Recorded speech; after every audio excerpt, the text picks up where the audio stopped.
नमस्कार।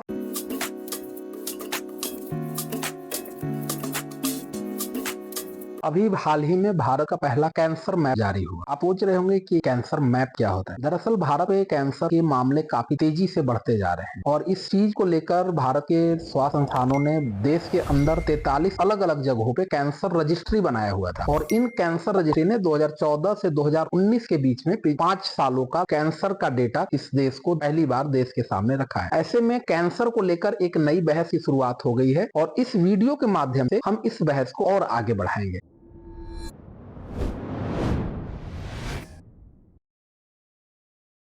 इस वीडियो में हम ये जानने की कोशिश करेंगे कि आखिर ये कैंसर मैपिंग क्या है। दूसरी बात हम ये जानेंगे कि कैंसर क्या होता है, कैंसर की बीमारी को लेकर हमें और अधिक चिंतित होने की क्यों जरूरत है। तीसरी बात हम ये जानेंगे कि इस कैंसर रिपोर्ट की, जिसे हम कैंसर मैप कह रहे हैं, इसकी फाइंडिंग्स क्या है। अगली बात हम ये जानेंगे कि इस फाइंडिंग्स के पीछे की क्या वजह है, कैंसर के होने की क्या क्या वजह है और फिर हम इसके समाधान और ग्लोबल ट्रेंड्स पर भी चर्चा करेंगे। तो आइए वीडियो की शुरुआत करते हैं। हम पहले जानते हैं कि कैंसर क्या होता है। दरअसल कैंसर एक जटिल बीमारी है जो हमारे सेल के अनियंत्रित वृद्धि से होता है। आप जानते हैं कि हमारे बॉडी का जो सबसे प्राइमरी, सबसे बेसिक यूनिट है वो सेल है, यानी कि कोशिका है। ये इस कोशिका की संरचना के अंदर एक डीएनए होता है और यह डीएनए सेल के फंक्शनिंग को कंट्रोल करता है, इसके फंक्शनिंग को नियंत्रित करता है। ये डीएनए जब म्यूटेशन के कारण, किसी प्रकार की गड़बड़ी के कारण जब सेल के ऊपर से अपना नियंत्रण खो देता है तो सेल के अंदर अनियंत्रित वृद्धि होती है। इसका मतलब यह है सेल अनियंत्रित रूप से बढ़ते चला जाता है। ऐसे में यह अनियंत्रित बढ़ता हुआ सेल शरीर के अंदर गांठों का निर्माण करता है और यही सेल कैंसर सेल हो जाता है, जिसको आप ट्यूमर करते हैं। हर गांठ ट्यूमर नहीं होता, लेकिन कुछ गांठ कैंसरस होते हैं और उनमें अनियंत्रित वृद्धि होती है तो कैंसर को जन्म देते हैं, जो भारत में और दुनिया में एक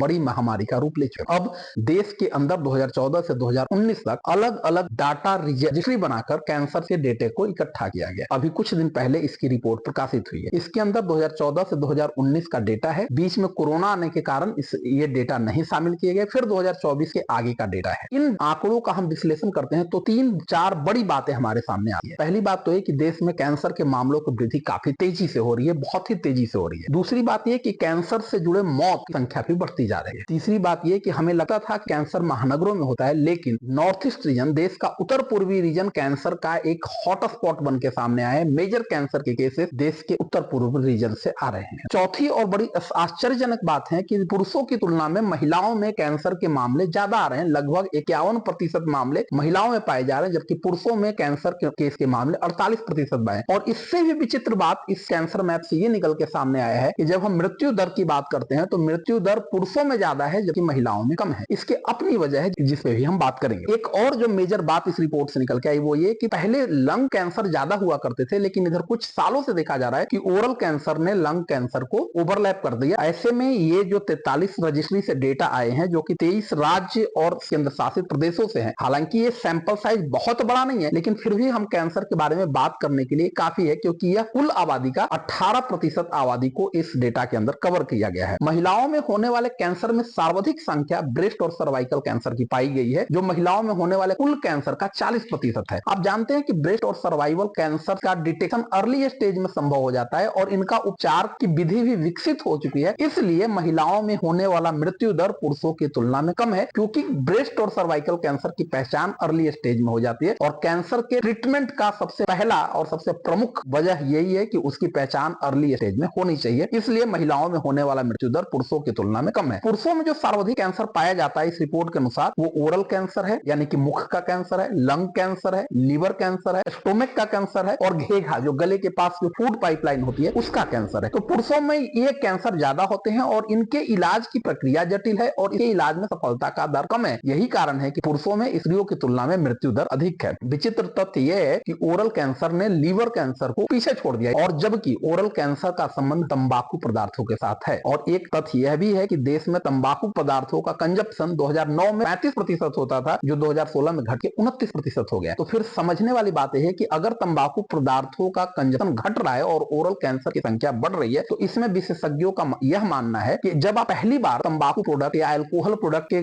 संपर्क में आते जाते हैं तो कैंसर के विकसित होने में लगभग 15 से 20 सालों का समय लगता है। तो अब जो लोग पहले 2000 में, 2009 में, 2016 में तंबाकू प्रोडक्ट, अल्कोहल के संपर्क में आए, उनका लगातार सेवन किया, वैसे लोगों के कैंसर अब सामने आ रहे हैं। यानी कि कैंसर एक दीर्घकालिक बीमारी है जो बहुत लंबे समय के बाद एक्सपोज होती है और सामने आती है, उसका डिटेक्शन मुश्किल होता है। इसलिए विशेषज्ञ मानते हैं कि जो तंबाकू प्रोडक्ट हैं वो लगभग 7 प्रकार के कैंसर के जनक हैं, जिसमें से oral cancer, liver cancer, gastric cancer इत्यादि प्रमुख है। इनके एक्सपोजर होने में काफी टाइम लगा है और अब उनका एक्सपोजर होना शुरू हो गया है, इसलिए ओरल कैंसर ने लीवर कैंसर को पीछे छोड़कर आगे ओरल कैंसर आगे हो गया। जब आप तंबाकू पदार्थों के साथ अल्कोहल को भी लेना शुरू कर देते हैं तो यह एक डेडली कॉम्पोजिशन बन जाता है। तंबाकू पदार्थ और ओरल पदार्थ दोनों मिलकर कैंसर की संभावना को काफी आगे बढ़ा देते हैं। इसलिए कैंसर के बचाव में सलाह दिया जाता है कि आप तंबाकू और अल्कोहल के पदार्थों से दूर रहें। एक रिपोर्ट की जो बहुत बड़ी फाइंडिंग है और बहुत बड़ा इस देश के लिए एक भयानक स्थिति की तरफ संकेत करता है वो ये कि उत्तर पूर्व के राज्य कैंसर के हॉटस्पॉट बन रहे हैं। मिजोरम के अंदर मेल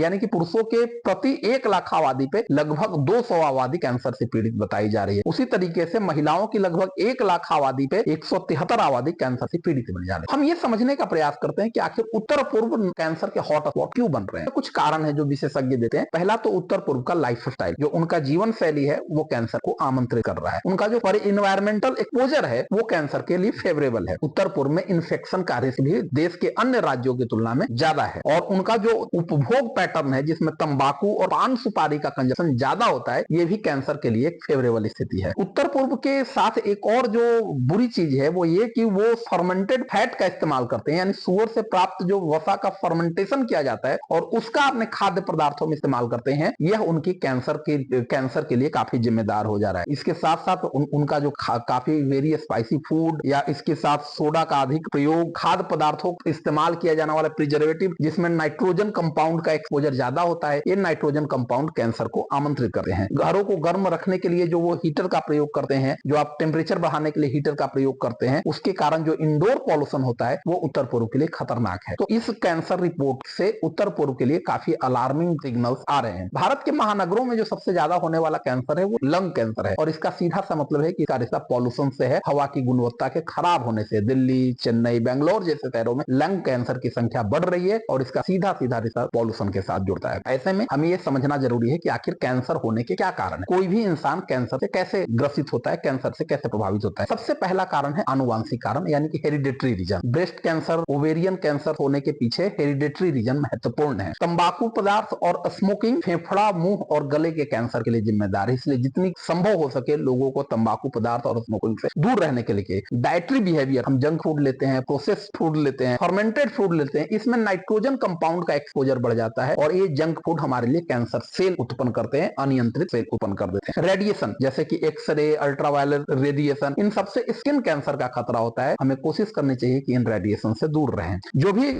कार्सिनोजेनिक कैंसरस पदार्थ हैं जैसे कीटनाशक, पेंट, औद्योगिक रसायन, इनका लंबे समय तक संपर्क, लंबे समय तक एक्सपोजर भी कैंसर को आमंत्रित करता है। कई बार आप हार्मोन थेरेपीज लेते हैं, ये हार्मोन थेरेपीज भी कैंसर को आमंत्रित करता है। वायरस और बैक्टीरिया जैसे कि एचपीवी वायरस सर्वाइवल कैंसर के लिए जिम्मेदार है। हेपेटाइटिस बी और सी का वायरस लिवर कैंसर के लिए जिम्मेदार है। हेलिकोबैक्टर पाइलोरी वायरस पेट के कैंसर के लिए जिम्मेदार है। इसके साथ साथ आज की हमारी लाइफ स्टाइल, जो भागम भाग वाली लाइफ स्टाइल पैदा हो गई, जिससे तनाव, देर से सोना, नींद की कमी, एक्सरसाइज का ना होना, हमारे कैंसर के लिए तो डायरेक्ट जिम्मेदार नहीं है, लेकिन ये हमारे इम्यून सिस्टम को कमजोर करता है और ये कमजोर इम्यून सिस्टम हमारे सेल कैंसर के लिए एक्सपोज कर देता है। अब जब ऐसे में इस देश में कैंसर एक महामारी का रूप ले चुका है, यह कैंसर का स्थिति भारत के स्वास्थ्य तंत्र के लिए एक बहुत बड़ी समस्या बन गई है। अब आज इस देश में 2024 का डेटा ये कहते हैं कि लगभग 16 लाख कैंसर के केस पाए गए थे, जिसमें 8 लाख कैंसर से मौत हुई। ऐसी स्थिति में कैंसर को लेकर हमें बहुत सावधान रहने की जरूरत है। कैंसर का उपचार, इसका समाधान। दरअसल कैंसर का उपचार कैंसर के स्टेज पे निर्भर करता है और रोगी की शारीरिक स्थिति पर निर्भर करता है। इसका मतलब यह है कि रोगी की शारीरिक स्थिति और किस स्टेज में कैंसर की पहचान हुई है, इस पे कैंसर का उपचार निर्भर करता है। कुछ उपचार के तरीके जो अभी प्रचलित है उनमें सर्जरी, यानी कि कोई अंग, कोई बॉडी का पार्ट, कोई टिश्यू, कोई सेल आपका कैंसरस ग्रस्त है तो हम अर्ली स्टेज में उसको सर्जरी करके निकाल देते हैं। रेडिएशन थेरेपी दी जाती है जब उच्च ऊर्जा किरण से कैंसर को हम कैंसर सेल को नष्ट करते हैं। अगर वो कैंसर सेल सीमित जगह पे हो तो रेडिएशन थेरेपी का इस्तेमाल किया जाता है। कीमोथेरेपी, जब कैंसर पूरे शरीर में फैल गया हो तो हम दवाइयों से सेल के बॉडी के अलग अलग अंगों पे का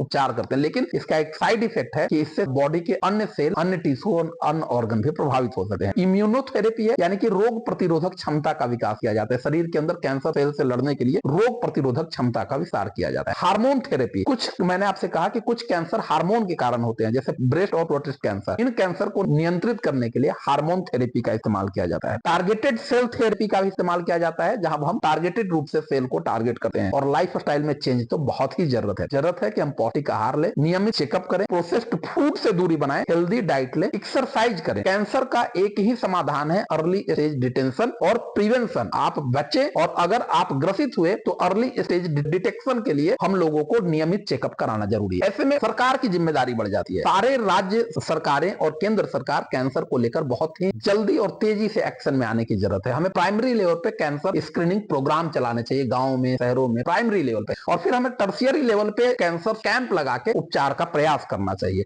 नॉर्थ ईस्ट को लेकर हमें अलग स्ट्रेटजी अपनाने की जरूरत है। आईसीएमआर यानी कि Indian council of medical research के डायरेक्टर प्रशांत माथुर मानते हैं कि हमें नॉर्थ ईस्ट में हेल्थ इंफ्रा को मजबूत करना पड़ेगा। हमें वहां पे कम्युनिटी पार्टिसिपेशन को बढ़ाना पड़ेगा। वहां पे बिहेवियरल चेंज करने की जरूरत है, जैसे तंबाकू से दूर ले जाने की जरूरत है, डाइटरी लाइफस्टाइल में चेंज की जरूरत है, जागरूकता बढ़ाने की जरूरत है, स्क्रीनिंग बढ़ाने की जरूरत है। और डब्ल्यूएचओ भी मानता है कि 30 से 35% तक कैंसर का बर्डन अगर हम अर्ली स्टेज डिटेक्शन और प्रिवेंशन करें तो उसको कम किया जा सकता है। ऐसा नहीं है कि कैंसर सिर्फ भारत में है, ग्लोबल ट्रेंड भी कैंसर को लेकर काफी खतरनाक होते जा रहे हैं। 2022 में 2 करोड़ कैंसर के केस आए थे, जिसमें 1 करोड़ मौत हुई। और 2025 के बारे में विशेषज्ञों का अनुमान है लगभग 3.5 करोड़ केस आएंगे और 1.8 करोड़ मौत होगी। यानी 2022 की तुलना में 2025 में 77% वृद्धि कैंसर के केसों में है। और तमाम देशों में, खासकर विकासशील और निम्न आय वर्ग के देशों में, tobacco product, alcohol, unhealthy dietary pattern, process food, nitrogenous compound का एक्सपोजर, एयर पोल्यूशन और लाइफस्टाइल, यही कुल मिला के मेजर समस्याएं हैं जो कैंसर को लेकर आ रही है। ऐसे में हमें स्वास्थ्य सेवा को बढ़ाना पड़ेगा, स्क्रीनिंग बढ़ानी पड़ेगी, ताकि हम